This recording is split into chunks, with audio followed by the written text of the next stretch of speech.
사순절 특별기도회 15일차 성경 본문을 봉독하겠습니다. 본문은 마태복음 16장 13절로 20절의 말씀입니다. 예수께서 빌립보 가이사랴 지방에 이르러 제자들에게 물어 이르시되 사람들이 인자를 누구라 하느냐? 이르되 더러는 세례 요한, 더러는 엘리야, 어떤 이는 예레미야나 선지자 중에 하나라 하나이다. 이르시되 너희는 나를 누구라 하느냐? 시몬 베드로가 대답하여 이르되 주는 그리스도시요 살아계신 하나님의 아들이시니이다. 예수께서 대답하여 이르시되 바요나 시몬아 네가 복이 있도다. 이를 네게 알게 한 이는 혈육이 아니요 하늘에 계신 내 아버지시니라. 또 내가 네게 이르노니 너는 베드로라. 내가 이 반석 위에 내 교회를 세우리니 음부의 권세가 이기지 못하리라. 내가 천국 열쇠를 네게 주리니 네가 땅에서 무엇이든지 매면 하늘에서도 매일 것이요 네가 땅에서 무엇이든지 풀면 하늘에서도 풀리리라 하시고 이에 제자들에게 경고하사 자기가 그리스도인 것을 아무에게도 이르지 말라 하시니라. 아멘. 예수님은 누구신가? 라는 제목으로 하나님의 말씀 함께 나누겠습니다. 예수님의 제자들이 예수님을 따라 제자로서의 삶을 살아가면서 이제 스승이신 예수님의 사역과 그리고 또한 그분의 가르침과 그리고 또한 그분께서 행하시는 놀라운 그 귀신을 쫓아내시는 능력 그리고 병자를 고치시는 능력 5,000명을 먹이시는 능력 이런 여러 가지의 내용들에 대하여서 대면하면서 예수님을 따라다니던 제자들 안에 그 예수님이 누구이신가에 대한 그 자기들만의 고백에 예수님에 대한 정체성에 대한 정리가 일어나기 시작하겠죠. 그러니까 저희가 물론 제자들이 처음 예수님을 따라가기 시작했을 때에도 분명히 그분이 범상치 않은 분이야 라는 것에 대한 그와 같은 관점에서 분명히 예수님을 따랐을 것이라고 우리는 믿어 의심하지 않아요. 하지만 그와 같이 예수님을 대님이 누구이신가에 대하여 관련되어진 내용이 이제 예수님과 1년이 지나고 2년이 지나고 이제 2년 반, 3년이 되어져가는 이 시점에 이르렀을 때에 실제로 예수님에 대하여 어떤 인식을 가지고 있느냐 하는 문제가 굉장히 중요해지죠. 왜냐하면 이제 예수님께서 그분의 이 땅 가운데 오셨던 사역을 향하여서 다시 말해서 십자가의 죽으심과 부활을 향하여 나아가고 계시는 과정이고 이제 예수님께서 십자가의 죽으심과 부활을 통하여 이 땅에서의 본인의 소명이 끝나고 나시면 이제 그 뒤를 이어서 그렇죠? 실제로 그 사역을 감당해야 할 사람들이 바로 제자들이기 때문입니다. 그래서 제자들이 처음 예수님을 따랐을 때 예수님에 대하여 가지고 있었던 인식과 이제 예수님을 지속적으로 따르는 과정들을 통하여서 예수님에 대하여서 정리가 되어진 제자들의 인식을 비교해서 설명해 볼 수 있는 그러한 시점이 오늘의 본문이라고 우리는 생각해 볼 수가 있는 것입니다. 한번 우리가 생각해 봤으면 좋겠어요. 우리는 과연 예수님을 따르면서 제자들이 그렇게 놀라운 역사들, 놀라운 가르침들 이런 것들을 대면하게 되어졌을 때 과연 우리라면 예수님에 대해서 뭐라고 생각했을까? 예수님을 어떤 분이라고 생각했을까? 하는 것에 대해서 예수님께서 직접적으로 제자들에게 처음으로 물어보신 장면이에요. 그렇죠? 그래서 예수님께서 이렇게 제자들에게 처음에 물어보셨어요. 사람들이 인자를, 여기서 말하는 인자는 자신을 가르치는 표현의 방법인데 사람들이 인자를 누구라 하느냐라고 이렇게 먼저 물어보십니다. 그러자 제자들이 답변합니다. 어떤 사람들은 세례 요한이 살아서 부활한 거라고 생각하고 왜냐하면 당시의 신앙적인 개념에도 부활이라는 개념이 있었거든요. 그래서 실제로 세례 요한이 부활해서 그 사역을 이어가는 것이라고 생각하는 이런 사람들도 있고 더러는 엘리야, 다시 이야기해서 말라기에서 이야기했었던 메시아의 오심을 예비하는 그러한 선지자가 그게 이제 엘리야인데 그러한 엘리야 마지막 구원자가 오시기 이전에 그 메시아의 길을 예비하는 선지자로서의 엘리야 이러한 존재라고도 이야기합니다. 그리고 또한 어떤 이는 예레미야나 선지자 중에 하나라고도 합니다. 그래서 이스라엘 가운데 가장 대표적인 역할을 했었던 선지자들 가운데 한 명이 또한 예레미야이고 실제로 그만한 능력과 위력을 가지고 있는 사람이라면 하나님이 보내신 선지자가 아닐까? 이렇게 생각한다는 거죠. 근데 이 모든 고백들 가운데 정말 예수님 자신에 대한 정체성에 대한 고백이 있느냐라는 것에 대하여 사람들이 말하는 그 내용에는 실제로 예수님에 대한 정체성을 언급할 수 있는 내용들이 없었다는 거죠. 그러자 15절에 예수님께서 직접 대놓고 제자들에게 물어보십니다. 너희는 나를 누구라 하느냐? 이 질문은 매우 중요합니다. 그 당시 예수님을 따르고 있었던 제자들에게도 예수님께서 하신 질문 중에 굉장히 중요한 질문이고 그 답변도 너무나 중요한 답변이고 예수님을 어떤 분으로 인식하고 있느냐에 따라 제자들의 삶은 달라질 것이기 때문에 거기에 맞추어서 예수님을 대하고 거기에 맞추어서 예수님을 따르게 되어질 것이기 때문에 굉장히 이건 중요한 질문인데 이게 제자들에게만 중요한 질문이 아니라 오늘날을 살아가고 있는 그리스도인들에게도 굉장히 중요한 질문입니다. 오늘날 수많은 교회를 다니고 있는 사람들을 향하여서 자신이 그리스도인이라고 생각하는 그러한 사람들을 향하여서조차 예수님이 누구십니까? 라고 이렇게 물어보면 실제로 각 사람들의 대답이 굉장히 다르게 나타날 수 있다는 것을 우리는 생각해 보셔야 합니다. 심지어 자유주의 신학자들이 예수님에 대하여서 생각하는 예수님은 이런 분이시다라고 얘기할 때 그럴 때 실제로 하나님이 보내신 그 시대의 선지자다라는 개념을 가지고 있어요. 실제적으로 그 시대의 구원자기는 하지만 그 시대의 구원자라는 건 다른 시대의 다른 구원자가 올 수도 있다는 개념이라는 이러한 개념을 갖고 있는 게 자유주의 신학자들입니다. 그리고 또한 그들은 예수님께서 이 복음서에 드러나 있는 기적적인 내용, 병자를 치료하시고 이런 내용들은 이거는 다 가짜라고 생각하거든요. 실제로 일어나지 않는 일이라고 생각해요. 그래서 초상식적이고 초월적인 능력들이 드러나는 모든 사건들에 대하여서 그것은 예수님을 미화시키기 위하여서 그 성경을 편집한 사람들이 그리고 예수님을 추종했던 사람들이 어떠한 이유에서건 그것을 미화시켜 놓은 것이고 그리고 예수님이 어떠한 일반 사람들과의 다르다는 어떤 예수님이 좀 특별한 존재다라는 것에 대한 것들을 부각시키기 위하여서 그래서 일부러 꺼내놓은 것이라고 이렇게 생각을 하는 거예요. 그래서 실질적으로 자유주의 신학자들이 생각하는 예수님은 우리가 생각하는 예수님이 아니에요. 자유주의 신학자들이 생각하는 성경은 우리가 생각하는 성경이 아닙니다. 그들이 생각하는 성경은 그냥 예수님의 일대기에 관련되어진 이스라엘의 역사에 관련되어진 역사책이고 그리고 인류의 역사를 배경으로 하여 그 시대에 있었던 그 시대를 한 시대를 풍미해 있었던 굉장히 유명한 사람에 대한 이야기라고 이렇게 생각하는 거예요. 그래서 구원자가 굉장히 많다고 생각합니다. 이 시대의 구원자 따로 저 시대의 구원자 따로 오늘의 시대의 구원자는 따로 이런 개념들을 가지고 있어요.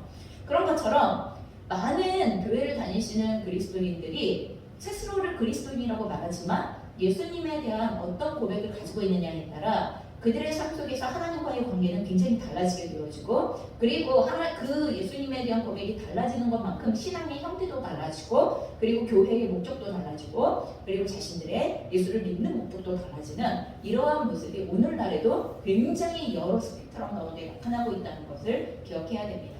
그런데 중요한 건 예수님께서 오늘 제자들에게 이 질문을 하실 때 예수님은 자신의 정체성에 대하여 오직 하나의 답변을 갖고 계시는 거예요. 다른 여러 개의 답변 가운데 하나를 원하시는 게 아니라 오직 유일한 하나의 답변을 그것을 가지고 계시다는 거예요. 그래서 그와 같이 예수님께서 자신에 대하여서 알리시려고 애썼던 것 같이 예수님께서 이 복음의 전파와 그리고 또한 천국 복음의 전파와 그리고 공생애의 사역을 통하여서 자신이 누구인가에 대하여 세상 가운데 알리려고 했던 것과 같은 내용으로 제자들이 이해하고 있는가, 제자들이 받아들이고 있는가, 이 문제는 굉장히 중요한 문제가 되는 거예요. 그래서 오늘 그렇게 너희는 나를 누구라 하느냐라는 이 질문을 오늘날 수많은 그리스도인들이 자기에게 해야 할 질문이고 그럼 나의 답변은 무엇이냐라는 것에 대하여서도 우리는 당연히 중요하게 그 답변을 할 수 있어야 한다는 것입니다. 그럴 때 베드로가 가장 대표적으로 고백을 하기 시작합니다. 시몬 베드로가 대답하여 이르되 주는 그리스도이시고 살아계신 하나님의 아들이십니다. 라고 이렇게 고백합니다. 그래서 실질적으로 예수님에 대하여 가지고 있는 고백이 하나는 당신은 그리스도입니다. 그리스도라는 것은 기름 부음 받은 자 메시아를 의미합니다. 기름 부음 받은 자 메시아라는 개념 안에는 구약의 역사 가운데에서 하나님께서 직접 기름을 부으셨던 존재는 왕, 선지자, 제사장 이 세 존재거든요. 그래서 메시아라는 개념 안에는 이 세 가지의 역할에 해당되어지는 그와 같은 존재로서의 구원자라는 개념을 갖고 있는 거예요. 그냥 메시아라고 이야기할 때 우리를 구원하실 구원자라고 얘기할 때 왕권을 가지시고 그리고 또한 하나님과 우리를 화목하게 하시며 그리고 하나님의 뜻을 우리에게 전달하시는 선지자, 왕, 제사장 이 역할을 모두 수행하시는 분으로서의 구원자라는 이 개념이 기름 부음 받은 자라는 그리스도라는 말 가운데에 포함되어져 있는 말이고 그리고 그 그리스도에 관련되어진 예언이 우리가 알고 있는 것처럼 구약의 곳곳에 하나님께서 이미 예언해 놓으셨던 바로 그 메시아인 거죠. 자, 예수님에 대한 정체성이 하나는 하나님께서 보내신 메시아이고 두 번째는 무엇이냐 하면 살아계신 하나님의 아들입니다 라고 이렇게 표현되어져 있습니다. 살아계신 하나님의 아들입니다 라고 이렇게 표현이 되어져 있는데 여기서 중요한 건 하나님의 아들이라는 말이 가지고 있는 표현의 방법이에요. 이건 이스라엘 사람들이 어떠한 존재에 대하여서 설명을 하는 존재를 설명하는 방식인데 예를 들어 이런 거예요. 사자 새끼는 표범이 아니죠. 사자죠. 무슨 말인지 아시죠? 강아지는 개의 새끼예요. 그렇다 보니까 강아지는 당연히 개인 거예요. 이게 무슨 말이냐면 누구의 아들이라는 개념 가운데에 그 이스라엘 백성들이 가지고 있었던 개념은 뭐냐 하면 누구의 아들이라는 개념은 바로 그 사람이 그 누구의 라는 것에 해당되어지는 그 누구의 누구랑 본질이 같다는 거예요. 하나님의 아들이라는 말은 예수님이 바로 하나님 자체야 라는 이 얘기를 표현하기 위한 방식이 하나님의 아들이라는 개념이에요. 혈통이나 아니면 직접 하나님께서 예수님을 낳으셨기 때문에 이런 현육적으로 예수님을 낳으셨기 때문에 물론 시편 2편에는 이런 말씀이 있어요. 내가 오늘날 너를 낳았다 라는 이런 말씀이 있지만 거기서 말씀하시는 낳았다는 건 혈통적으로 아버지와 아들이나 이런 개념을 이야기하는 게 아니에요. 하나님께서 선택하시고 하나님께서 기름 부으시고 그리고 하나님의 본체로서 이 땅 가운데 세우신 왕이다라는 개념을 갖고 있는 것이지 혈육적인 개념을 가지고 있는 것이 아니라는 거예요. 하지만 그럼에도 불구하고 사랑이 되신 하나님의 개념을 쓰기 위해서 우리는 보통 하나님의 본성과 특징을 보이지 않는 하나님, 영원하신 하나님 그리고 놀라운 인간과는 너무나 다른 신성을 가지고 계시는 하나님, 전능하신, 전지하신, 어디나 계신 이렇게 하나님의 속성이잖아요. 그런데 예수님이 육체를 입고 이 땅 가운데 오신 이상 그런 속성이 사라지죠. 그런 속성이 없기 때문에 그럼 예수님은 어떤 존재냐라는 것들을 표현하기가 매우 막막해진 거예요. 그렇기 때문에 하나님께서 차용하신 개념이 이스라엘 백성들 가운데 표현하신 방법이 하나님의 아들이라는 개념인 거예요. 그 모든 초월적이며 그리고 그 모든 인간과 너무나 다른 신성의 영역이 그 영역이 인간의 몸 가운데 갇혀있기 때문에 다 드러나지 못한다 하더라도 그 본질은 하나님이셔, 살아계신 하나님이셔 라는 이 개념을 표현하기 위하여서 바로 인간의 몸을 입고 이 땅에 오신 하나님, 그게 바로 하나님의 아들 예수, 이 표현에 담겨져 있는 거라는 거예요. 그래서 이 베드로의 고백은 실제적으로 하나님께서 기름 부으신 그리스도이십니다 라는 고백이면서 동시에 살아계신 하나님의 아들로서의 하나님이신 예수님이십니다. 이런 개념을 표현하고 있는 게 지금 예수님에 대한 고백이에요. 그래서 저희가 예수님을 고백할 때 완전한 신이시며 그리고 이 땅 가운데 육체를 입고 오신 완전한 인간이셨던 하나님, 그게 예수님에 대한 우리가 고백하는 표현의 방법이에요. 그래서 언제나 이단을 규정할 때 예수가 육체로 온 것을 부인하는 자마다, 다시 말해서 예수님이 하나님이시라는 것을 부인하는 자마다, 그리고 육체를 입고 이 땅 가운데 온 것을 부인하는 자마다 그가 바로 이단이다. 그래서 그분은 하나님이실 뿐만 아니라 인간이셨다. 이 두 가지의 개념이 함께 공존해야 한다는 것에 대해서 말씀하시고 있는 거예요. 그래서 지금 내 눈앞에 육체로 계시는 분인데 어떻게 저분이 하나님이야? 충분히 상식적으로는 이해가 되지 않는 말인 거예요. 그렇죠? 근데 그분은 끊임없이 나를 믿으라 라고 이야기하면서 내가 바로 누구다 라는 것을 요한복음에 보면 계속 말씀하시잖아요. 요한복음에 나는 누구다 하면서 나는 선한 목자다, 나는 포도나무다, 나는 뭐다, 나는 뭐다, 나는 빛이다, 나는 생명의 떡이다, 또 계속 얘기하시잖아요. 거기서 언급하고 있는 나는 누구다라는 표현의 방식에 해당되어지는 내용이 하나님의 모든 속성들을 표현하고 있는 내용들이거든요. 그렇기 때문에 오늘 베드로가 이렇게 예수님에 대하여서 고백하자, 그러자 예수님께서 뭐라고 대답하세요? 바요나 시몬아, 이거는 요한의 아들 시몬아 이런 의미예요. 바요나 시몬아, 내가 복이 있도다. 이를 내게 알게 하니는 혈육이 아니요 하늘에 계신 내 아버지시니라 라고 이야기하면서 실제 사람 몸에 몸을 입고 이 땅 가운데 오신 예수님을 보면서 하나님의 아들입니다. 이 고백이 그렇게 아무나 할 수 있는 고백 아니라는 거예요.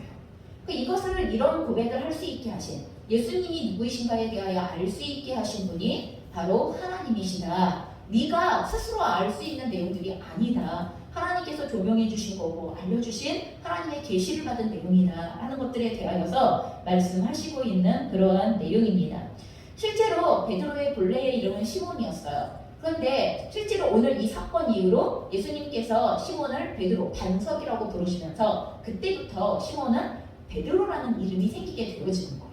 그래서 성경에는 그 베드로를 다른 시몬과 구분하기 위하여 처음부터 베드로라고 표현하지만 실제로의 그 사람의 이름은 시몬이었어요. 그러다가 오늘 이 사건 이후로 이 사람은 베드로가 됩니다. 자, 그러면서 예수님께서 그와 같은 베드로에게 뭐라고 말씀하시냐 하면 내가 내게 이르노니 너는 베드로라. 내가 이 반석 위에 내 교회를 세우리니 음부의 권세가 이기지 못하리라 라고 말씀하시면서 바로 네가 고백한 그 고백이 하나님의 교회가 세워지는 반석이 되어진다 라고 이렇게 표현하시는 거예요. 이 고백을 한 네가 반석이다 이런 얘기가 아니에요. 물론 예수님께서 베드로를 반석이라고 부르신 것이 사실이지만 베드로 위에 교회를 세운다는 이야기를 하는 것이 아니라 그 고백을 가지고 있는 자, 예수 그리스도가 누구이신가에 대한 올바른 고백을 가지고 있는 자가 교회가 되어지는 것이고, 그리고 오늘날도 베드로와 같은 동일한 이 예수님에 대한 올바른 고백을 가지고 있는 터 위에 예수님께서 성령으로 성전을 지어가시는, 교회를 지어가시는 놀라운 역사가 일어나고 있는 것입니다. 그러니 모든 교회의 반석은 바로 이 예수 그리스도가 누구이신가에 대한 올바른 믿음의 고백에서부터 출발한다는 것을 우리가 기억하셔야 합니다. 그러면서 이와 같은 교회에게 주시는 권세가 뭐예요? 내가 천국 열쇠를 내게 주리니 내가 땅에서 무엇이든지 내면 하늘에서도 매일 것이요 내가 땅에서 무엇이든지 풀면 하늘에서도 풀리리라 하시고, 이것이 교회에게 주신 권세입니다. 음부의 권세가 이기지 못할 뿐만 아니라 천국의 권세를, 천국 열쇠와도 같은 권세를 우리에게 주신다, 교회에게 주신다 라고 이렇게 말씀하셨습니다.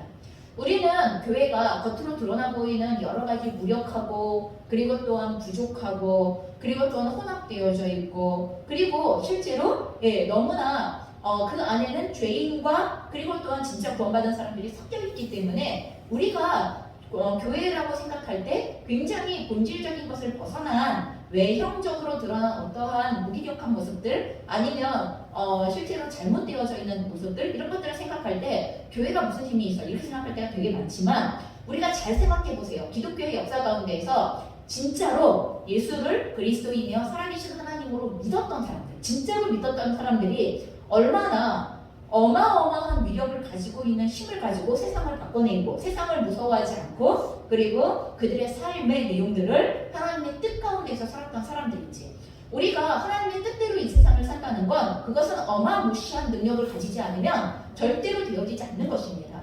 우리가 신앙대로 산다? 과연 몇 사람이나 신앙대로 살 수 있겠어요?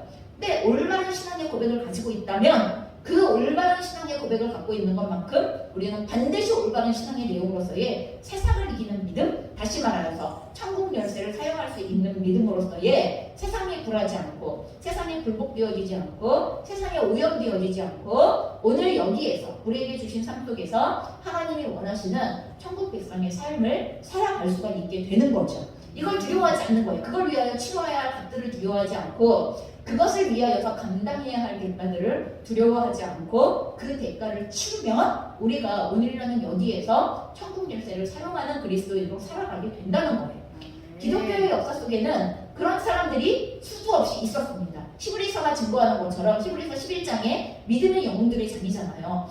그 수많은 믿음의 선배들이 그렇게 살았던 것처럼 그렇게 살아가는 게 천국 열쇠를 가지고 있는 교회로서의 성도들의 삶이고, 그리고 진정한 교회의 모습이라는 것을 우리가 기억해야 한다는 거죠. 그러니 우리는 거꾸로 생각해야 돼요. 우리가 눈으로 보고 있는 교회의 모습이 이러니 교회에게 무슨 힘이 있어 이렇게 보는 게 아니라, 진짜 나는 오늘 예수는 그리스도이시며 살아계신 하나님의 아들이십니다 라는 진정한 예수 그리스도에 대한 반석 대신 그 고백, 반석으로서의 고백이 내 안에 있는가. 그리고 또한 나는 그 고백에 합당한 삶으로 오늘 이 하나님께서 주신 천국 열쇠의 권세를 가지고서 하나님께서 기뻐하시는 것을 위하여 여는 기도와 그 권세를 사용하는 삶과 희생과 헌신과 수고와 이런 천국 열쇠를 사용하게 되어질 때 그게 그냥 능력만으로 되는 거예요? 아니에요. 거기에는 희생과 헌신과 수고와 봉사와 눈물과 피와 그리고 대가 지불이 있는 거예요. 천국 열쇠를 사용하게 되어질 때 하나님의 능력만으로 되는 거 아니에요. 하나님의 능력을 사용할 때 거기에 통로가 되어지는 이 고백을 갖고 있는 사람들이, 이 신앙의 고백을 갖고 있는 사람들의 헌신이 기초가 되어져서 그것이 통로가 되어져서 하나님의 능력이, 하나님의 천국 열쇠의 권세가 흘러가기 시작한다는 것을 우리는 기억하셔야겠어요. 그러면 거꾸로 나는 그렇게 살고 있는가? 만약 그러면 나의 삶에 그런 삶이 일어나고 있는 게 아니라 오히려 세상의 모든 세속 정신들이 침투되어지고 세상의 모든 방법들이 혼합되어지며 그리고 세상과 구별되어짐이 전혀 없는 이런 모습을 살고 있다면 우리는 스스로 내 신앙 고백이 올바를까? 내가 말로 표현하고 있는 것과 진짜 믿고 따라가고 있는 신앙 고백은 일치하는가 하는 이 문제가 걸린다는 것입니다. 우리가 말로 예수님에 대하여 나의 주님이시죠, 나의 구원자이시죠, 그리스도이시죠, 하나님의 아들이시죠, 이거 중요하지 않습니다. 물론 시인해야 할 때가 있지만 진짜 시인한다는 건 그에 합당한 삶을 산다는 것입니다. 오늘 예수님께서 그리스도요, 하나님의 아들로서 우리에게 명령하셨던 모든 하나님의 말씀을 우리가 천국 열쇠를 사용하는 그 하나님의 권세와 능력을 가지고 하나님 순종할 수 있어야 되는 게 그게 바로 사용하는 방식이라는 것입니다. 교회는 그래서 바로 이와 같은 능력을 행할 수 있는 그와 같은 그리스도의 몸으로 하나님께서 우리에게 주신 그와 같은 공동체이고 그리고 그리스도께서 머리가 되시는 그와 같은 존재하는 것을 우리는 결코 잊어서는 안 된다는 것입니다. 그러면서 이 제자들에게 경고하사 자기가 그리스도인 것을 아무에게도 이르지 말라. 아직 때가 아니라는 거예요. 계속 그 어떠한 것을 제자들에게 아직 이르지 말라, 아직 이르지 말라 했을 때에는 아직 그때가 아니라는 이야기를 하고 계시는 거예요. 그리고 나서 이제 때가 되어졌을 때 이제 바로 이때가 그때다라고 말씀하시는 장면들이 나오게 되어집니다. 적어도 베드로를 위시한 제자들 안에 하나 예수님이 어떤 분이신가에 해당되어진 그 정체성의 온전한 가운데에서 이제 점점 예수님을 따라가기 시작하는 이런 모습으로 변화되어지는 제자들의 삶들을 우리는 보게 되어질 겁니다. 오늘 우리가 이 말씀을 통하여서 한 번 더 나의 신앙의 고백은 건강한가?